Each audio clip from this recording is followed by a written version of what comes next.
இப்போதும் நினைத்தால் நெஞ்சம் நெகிழ்ந்திடுதே. கல்வாரி அன்பை எண்ணிடும் வேளை கண்கள் கலங்கிடுதே.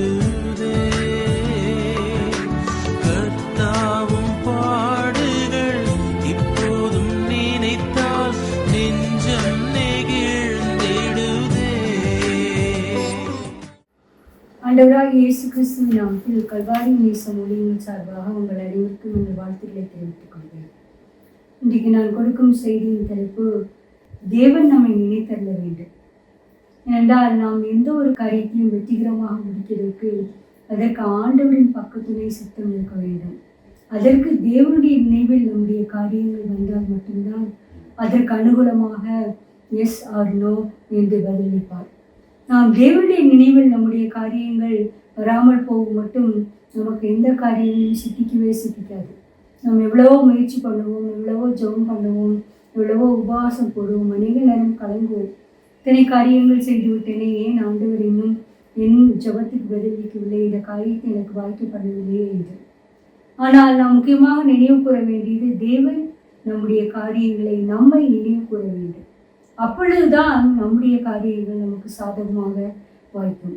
ஆகையால் தேவன் நம்மை நினைவு கூறத்தக்கதாக நாம் என்னென்ன காரியங்களை நாம் செய்ய வேண்டும், நாம் எப்படி அவருக்கு முன்பாக நம்மை நினைவு கூற வேண்டும் என்பது அதிக முக்கியமானது.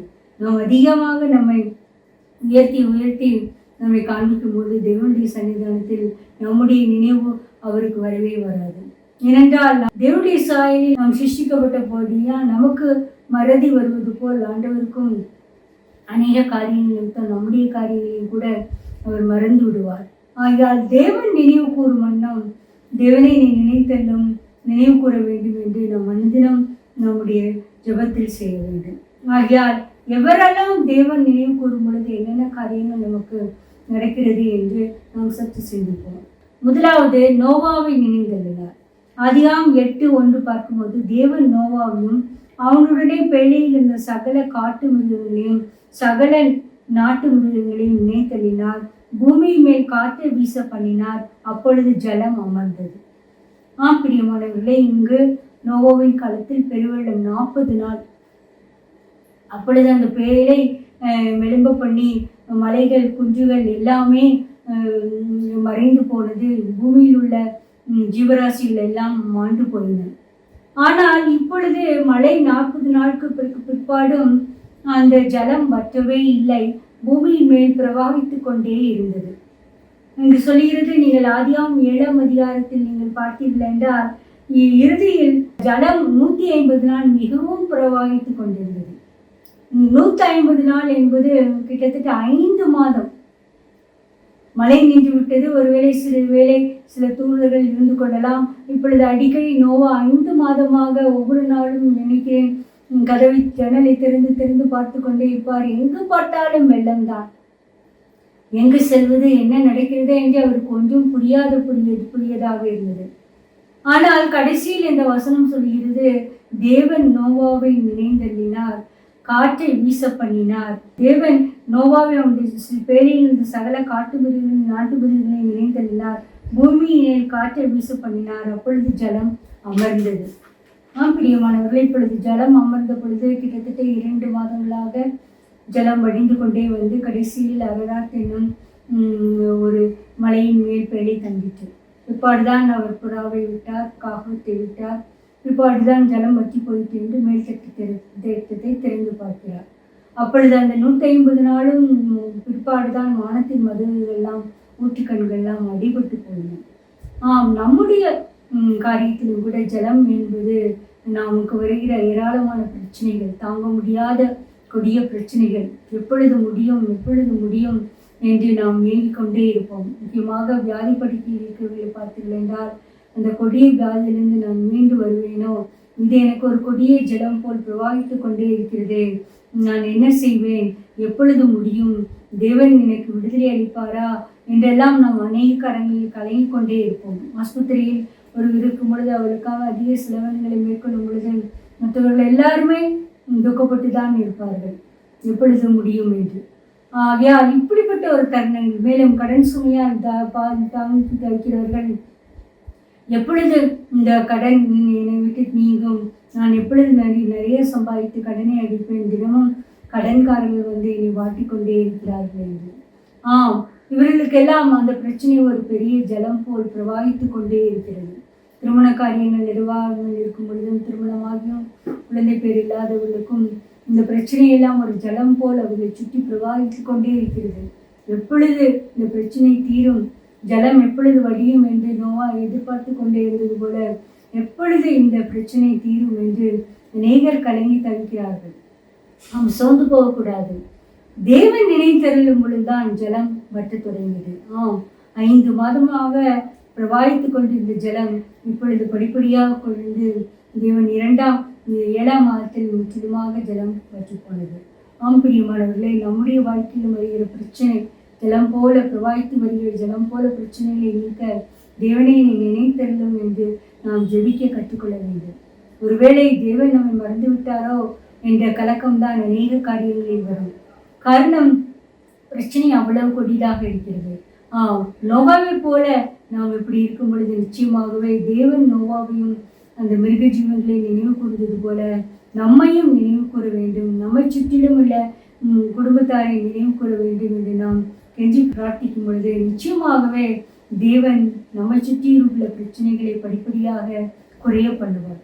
ஒரே நாளில் ஒருவேளை அந்த பிரச்சனை முடிந்து விடாது. ஆனால் நோவாவின் ஜலம் வற்றினது போல படிப்படியாக தேவன் குறைய செய்வார்.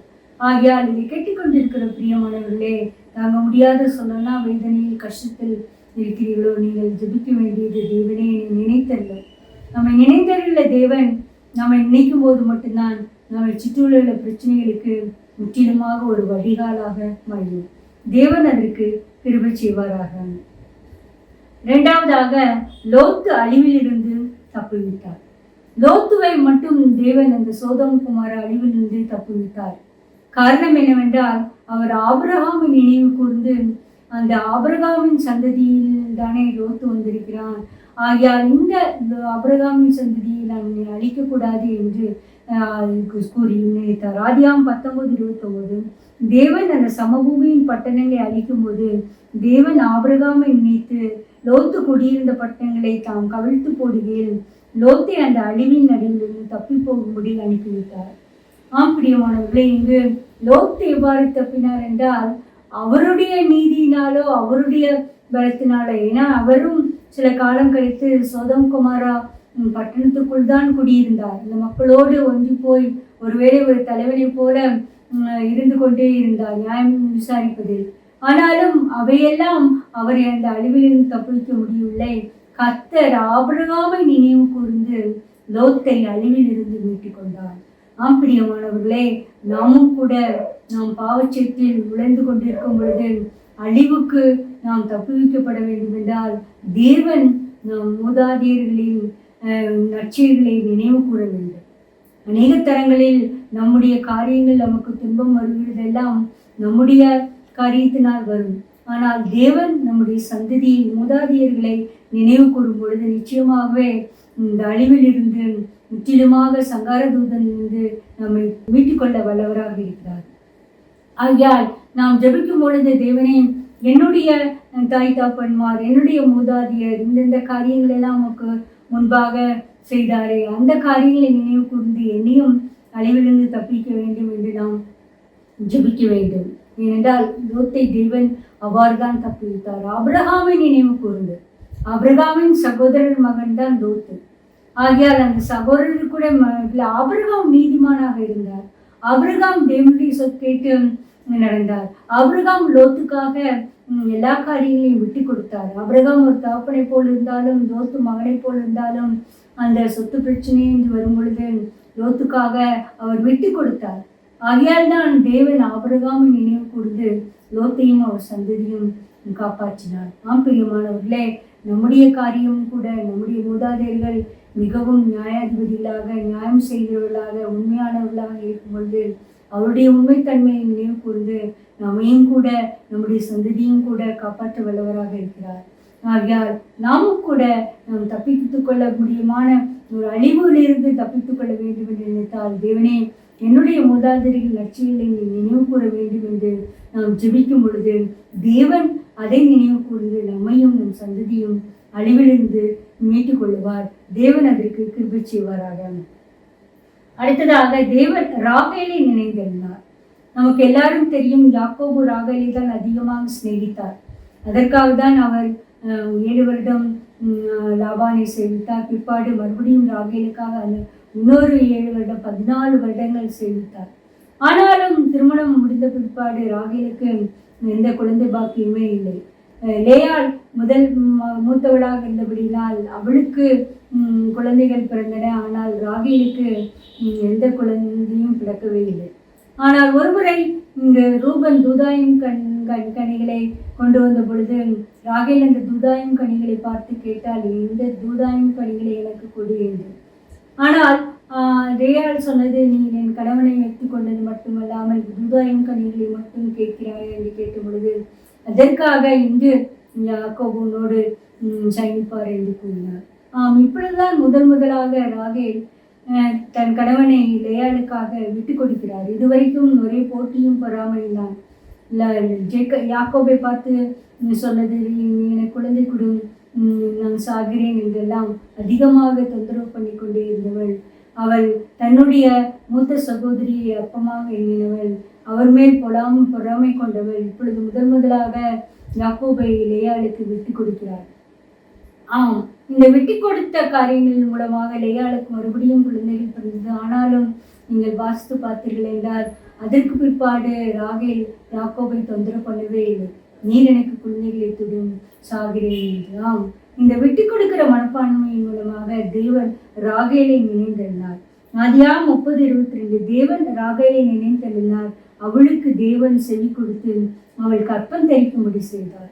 பிரியமானவர்களே, இதை கேட்டுக்கொண்டிருக்கிற பிரியமானவர்களே, நீங்கள் ஒருவேளை கற்பத்தடை என்றும் காரியத்தின் அதிக சஞ்சலப்பட்டு கொடுத்தீர்களோ, உங்கள் உள்ளத்தில் எந்த பொறாமையும் இருக்கவே கூடாது. மற்றவர்களை எவ்வளவு நல்லதாக வாழ்ந்தாலும் அவர்கள் அப்படி இருக்கிறார்களே, அவளுக்கெல்லாம் குழந்தைகள் இருக்கிறது என்றெல்லாம் அது ஒரு பொறாமை எண்ணமே வரக்கூடாது. அவர்களுக்கு வேண்டியதை நாம் விட்டு கொடுக்க வேண்டும். ராகேல் அவ்வாறு தான் செய்தார். லேயாளுக்குரிய பங்கு முதல் தர பங்கை அவள் விட்டு கொடுத்தாள். இதுவரைக்கும் விட்டு தராத ராகேல் அவள் விட்டு கொடுத்த பொழுது தேவன் ராகேலை நினைத்திருந்தார்.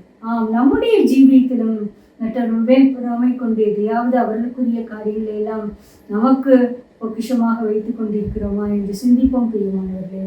முக்கியமாக நம்முடைய கற்பத்தடை நீங்க வேண்டும் என்றால், இந்த தேவன் நம்மை நினைந்தள்ள வேண்டும் என்றால் நாம் விட்டு கொடுக்கும் சுபாவம் வேண்டும். நம்மை விட மூத்தவர்கள் நமக்கு எதிரடியாக வந்தாலும் நாம் தாழ்ந்து போய் அவர்களுக்கு வேண்டிய காரியங்களை விட்டு கொடுத்து பொறாமையே கூடாது. இப்பேற்பட்ட ஒரு குணாதிசையின் மூலம்தான் தேவன் ராகேலை நினைத்தருள முடிந்தது. நினைத்தருளி ஒரு யோசேப்பை பெற்றெடுக்க கிருபை செய்தார். அந்த யோசேப்பு ஜீவரட்சணை செய்யும் மகனாக மாறினார். நம்முடைய காரியத்திலும் தேவன் நமக்கு ஜீவரட்சணை செய்யும் மகனை கொடுக்க வேண்டும் என்றால், ஜீவரட்சணை செய்யும் காரியத்தை பெற வேண்டும் என்றால், நாம் யாருக்கெல்லாம் விட்டு கொடுக்க வேண்டும் என்று தேவன் நினைக்கிறாரோ மனப்பூர்வமாக விட்டு கொடுக்க வேண்டும். ஆபிரகாமை பாருங்கள், லோத்துக்கு மனப்பூர்வமாக விட்டு கொடுத்தார். நீ இந்த பக்கம் போனால் நான் இப்படி போகிறேன், நான் இந்த பக்கம் போனால் நீ அந்த பக்கம் போனால் நான் இந்த பக்கம் போகிறேன். எவ்வளவு பெருந்தன்மை பாருங்கள். ஆனால் ஆபிரகாம் எதுவும் குறைந்து போகவே இல்லை. ஆபிரகாம் நினைந்து லோத்தை காப்பாற்றின தேவன் நாமும் நம்முடைய வாழ்க்கையில் விட்டு கொடுக்கும் பொழுது நம்மை நினைந்திருந்து நமக்கு தேவையான காரியங்கள், ரத்தத்தின் கனியோ இல்லை நிறைவாத காரியங்களோ தேவன் அதற்கு கிருபை செய்வார். பொறாமையினால் நாம் எந்த காரியத்தையும் சாதிக்கவே முடியாது. அதுதான் தேவன் ராகேலை நினைந்துள்ளார் என்ற வாக்கியம் நமக்கு தெரிவிக்கிறது. அடுத்தது யோசேப்பை நினையாத பானபாத்திரக்காரன். நீங்கள் மனிதர்களிடம் ஏதாவது ஒரு காரியத்தை நாம் பெற்றுத்தர வேண்டும், நீங்கள் இந்த காரியத்தை எனக்கு பெற்றுத் தர வேண்டும் என்று நினைத்தீர்கள் என்றால் மனிதர்கள் மறந்து விடுவார்கள். ஒருமுறை யோசேப்பு சிறைச்சாலையில் இருந்தபோது சுயம்பாகியும் பானபாத்திரக்காரனும் அந்த சிறைச்சாலையில் இருந்த பொழுது 2 பேரும் ஒரு சொப்பனம் கண்டார்கள். பானபாத்திரக்காரனின் சொப்பனம் 3 நாளைக்கு பின்பு பார்வோன் தலையை உயர்த்துவார், நீ அப்பொழுது நீ பார்வோனிடம் என்னுடைய காரியத்தை நீ விளக்க வேண்டும். நான் தவறுதலாக களவாக நாம் மற்றொரு தேசத்தில் கொண்டு விடப்பட்டேன், எந்த குற்றமும் நான் செய்யவில்லை என்று கூறினார். ஆனாலும் பாருங்கள், இந்த காரியத்தை பானபத்திரக்காரன் நான் தலை முழித்தின பிறகு என்ன காரியத்தினாலோ மறந்து போனான். அவன் மறந்து போகவில்லை, தேவன் அவனை மறக்க செய்து விட்டார். ஆதியாகமம் 40:23. ஆனாலும் பானபாத்திரக்காரன் தலைவன் யோசேப்பை நினையாமல் அவனை மறந்து விட்டான். பிரியமானவர்களை, நாமும் கூட மனிதர்களிடம் அதிகமாக தயவை எண்ணி அவர்களிடம் காரியங்களை எல்லாம் சொல்லும் பொழுது ஒருவேளை அது தேவனுக்கு சித்தமில்லாத இருந்தால் தேவன் அந்த காரியத்தை அவர்களை மறக்க செய்து விடுவார். அவர்களால் நமக்கு எந்த அனுகூலமும் வராது. கிட்டத்தட்ட 2 வருடங்கள் கழித்துதான் யோசேப்புக்கு ஒரு உயர்வு கிடைத்தது. அந்த 2 வருடமும் யோசேப்பு மனம் நொந்து போயிருப்பார். இந்த பானபாத்திரக்காரனிடமிருந்து எனக்கு ஏதாவது செய்தி வருமா, நற்செய்தி வருமா, சொல்லிவிட்டாரா? ஏனென்றால் சிறைச்சாலையில் இருந்தவர்களுக்கு பானபாத்திரக்காரனுக்கு தூது அனுப்புவதற்கு எந்தவித பாக்கியமும் கிடையாது. ஏனென்றால் பானபாத்திரக்காரன் ராஜாவுக்கு மிக அருகாமையில் இருக்கிறவர், நம்பிக்கைக்குரிய பாத்திரமானவர்கள். அவர்கள் எது சொன்னாலும் ராஜா உடனடியாக கேட்டு விடுவார். அப்படி ஒரு நம்பிக்கையான பாத்திரம். ஆனாலும் பாருங்கள், இப்படி மறந்து விட்டான். ஆனால் அந்த 2 வருடம் கழித்துதான் பானபாத்திரக்காரனுக்கு பார்வோன் சொப்பனம் கண்ணின பிறகுதான் ஞாபகப்படுத்துகிறார். எனக்கு செய்ததை நான் மறந்து விட்டேன், இப்படி ஒரு எபிரேய புருஷன் இருந்தார், என் சொப்பனங்களுக்கு பதிலளித்தார் என்று கூறும் பொழுதுதான் 2 வருடம் கழித்து தேவன் நினைந்த தருணத்தில் அந்த பானபாத்திரக்காரனுக்கும் நினைவு கூற செய்தார். அப்பொழுது அவசரமாக யோசேப்பை கிடங்கிலிருந்து கொண்டு வந்த போது யோசேப்பு சொப்பனத்தை பதிலளித்த பொழுது நல்லபடியாக தேவன் முயற்சி செய்தார். பிரியமானவர்களே, எல்லா காரியத்திலும் தேவன் நம்மை நினைந்ததிலும் மட்டும்தான் நம்முடைய காரியங்கள் அனுகூலமாக வாழும். ஒருவேளை பாத்திரக்காரன் கூறியிருந்தால் யோசேப்பு சிறைச்சாலையிலிருந்து விடுதலை செய்யப்பட்டு எங்கோ ஒரு மூலையில் கிடந்திருப்பார். அவர் யாரும் நினைந்து கொள்ளவே மாட்டார்கள். ஏன்னா அந்த எகிப்தியர் அடிமை, மறுபடியும் ஒரு வீட்டில் ஒரு அடிமையாக தான் இருப்பார். ஆனால் பாருங்கள், அந்த அடிமைத்தன வாழ்விலிருந்து தேவன் உயர்த்தும் பொழுது, தேவன் அந்த நினைவு திரும்ப செய்யும் பொழுது இப்பொழுது யோசேப்பு மிகப்பெரிய ஸ்தானத்தில் உயர்த்தப்பட்டார். நாம் மனிதர்களிடம் நம்முடைய கவலைகளை, கட்டைகளை, கஷ்டங்களை சொல்லும் பொழுது அவர்கள் தீர்த்து வைப்பார்கள் என்று நீங்கள் நம்பிக்கை கொள்ள வேண்டாம். கர்த்தரை நம்புவதுதான் மேலான பாக்கியம். கர்த்தர் நினைந்தருளும் பொழுது மட்டும்தான் நமக்கு ஒரு உயர்வு கிடைக்கும். கர்த்தர் நினைந்தருளும் மட்டும்தான் விடுதலை கிடைக்கும். அந்த காரியத்தை நாம் மனதில் கொண்டு நாம் எல்லா நேரத்திலும் தேவனை நினைந்தருள வேண்டும்.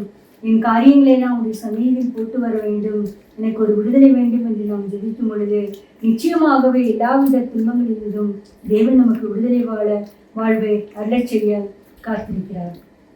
அடுத்ததாக தேவன் இஸ்ரவேல் புத்திரரை கண்ணோக்கினார். இஸ்ரவேல் புத்திரர் எகிப்து தேசத்தில் மிகுந்த கொடுமைக்குள்ளானார்கள். அடிமைத்தனத்தின் வாழ்வு அவர்களுக்கு தேவனை நினைக்கவே நேரமே கிடையாது, பெருமூச்சுதான். ஏனென்றால் ஒரு காரியத்தை செய்யவில்லைல் ஒரே அடிதான்.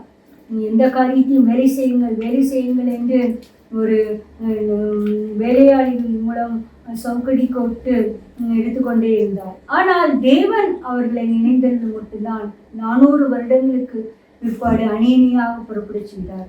யாத்திராகமம் 2:24. தேவன் இஸ்ரவேல் புத்திரரை கண்ணோக்கினார், தேவன் அவர்களை நினைத்தருளினார். பிரியமானவர்களே, நாம் நம்முடைய வாழ்க்கையில் எவ்வளவு பெருமூச்சுகளை இருந்தாலும் தேவன் நம்மை நினைத்தருள வேண்டும் என்று நாம் கண்ணோக்க வேண்டும் என்று நாம் ஜெபிக்க வேண்டும். என்றால் இந்த காலகட்டத்தில் எத்தனையோ பேர் கவலைகள், கஷ்டங்கள், கண்ணீர்கள், பாரங்கள் மூலம் ஒரு பெருமூச்சு விட்டு கொண்டே தான் இருப்பார்கள்.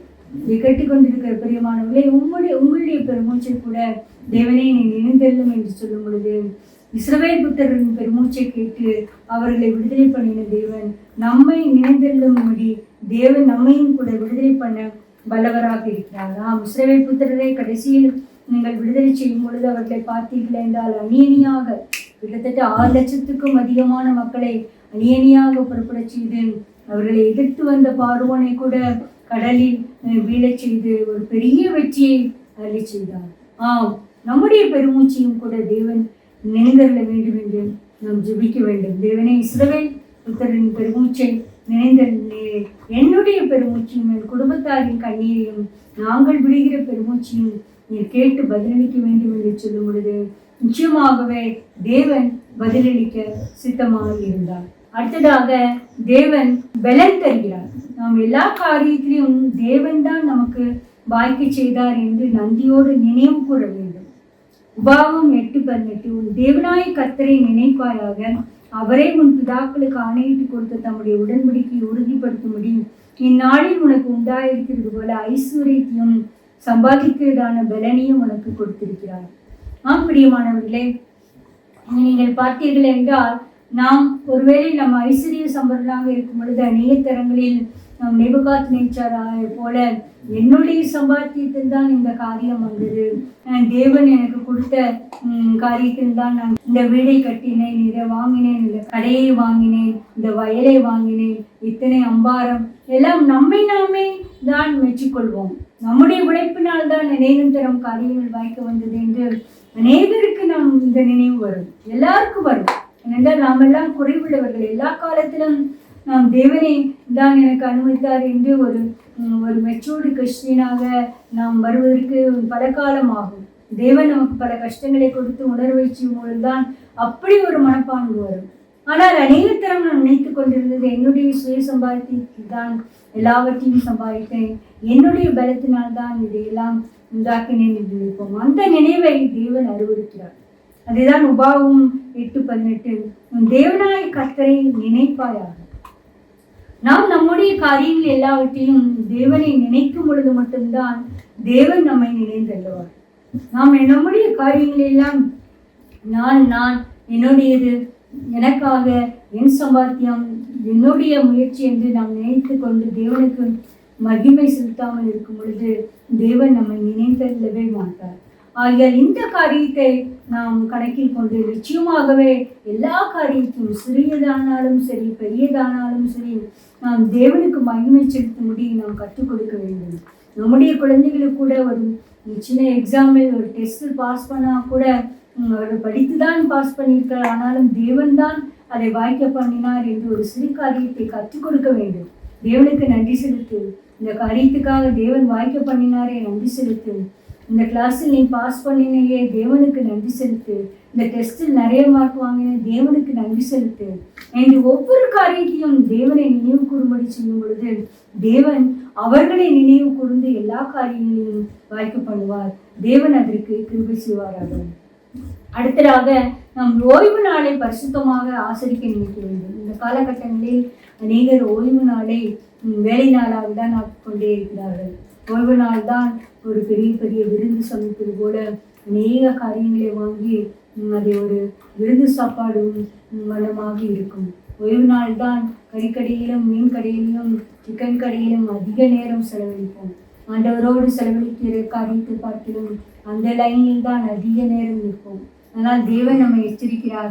யாத்திராவும் 20:8 ஓய்வு நாளை பரிசுத்தமாக ஆசரிக்க நினைப்பாயாக. நம்முடைய நினைவிலே ஓய்வு நாளை பரிசுத்தமாக ஆசரிக்க வேண்டும் என்ற நினைப்பு வேண்டும்.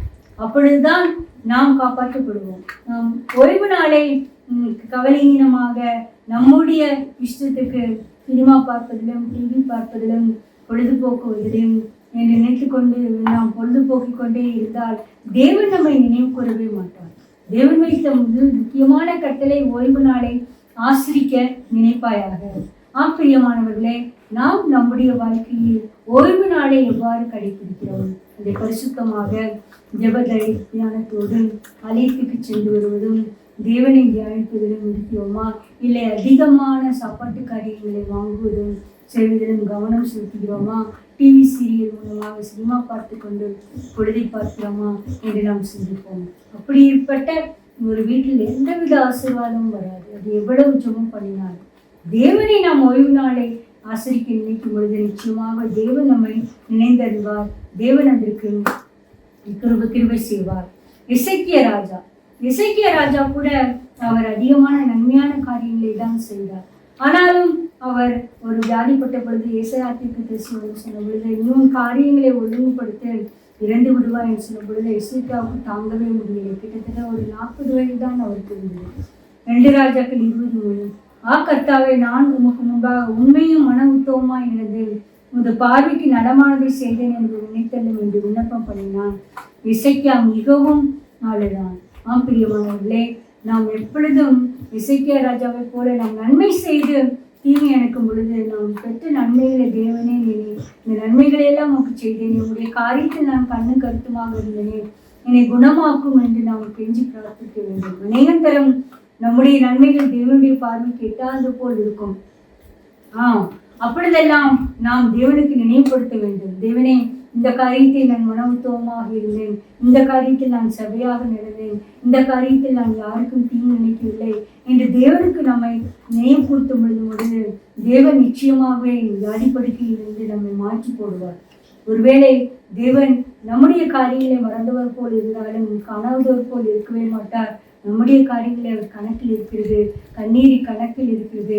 நம் வியாதிப்படுக்கையை மாற்றி போட வல்லவராக இருக்கிறார். தேவன் அதற்கு கிருபை செய்கிறார்.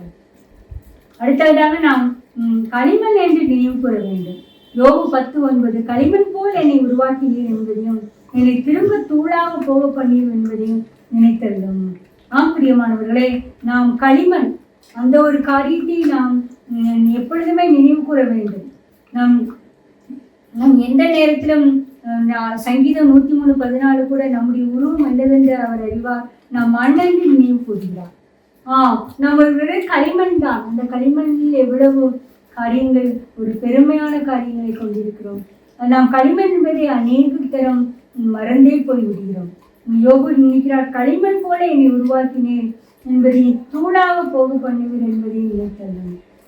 புதித்தவர்களின் கல்லறையை நாம் மறுபடியும் தோன்றி பார்த்தால் அங்கு எங்குமே கிடைக்காது, எந்த சதையும் கிடைக்காது, தூளாக போயிருக்கும். ஏனென்றால் 1-2 எலும்பு மட்டும் கிடைக்கும். பிரியமானவர்களே, நாம் மண்ணென்று நினைவு கூறுகிறார். தேவன் நினைவில் நாம் நினைவு கூறுவதெல்லாம் நாம் ஒரு மண் தான்.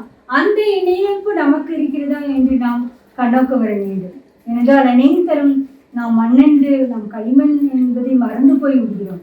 அதிகமாக கர்வத்தோடும் அதிகமான பெருமையானத்தோடும் அதிகமான காரியங்களை மற்றவர்களுக்கு விரோதமாக செய்கிறோம், தேவனுக்கு விரோதமாக செயல்படுகிறோம். காரணம் நாம் மண்ணென்று நினைவு கூறாமல் இருப்பதுதான்.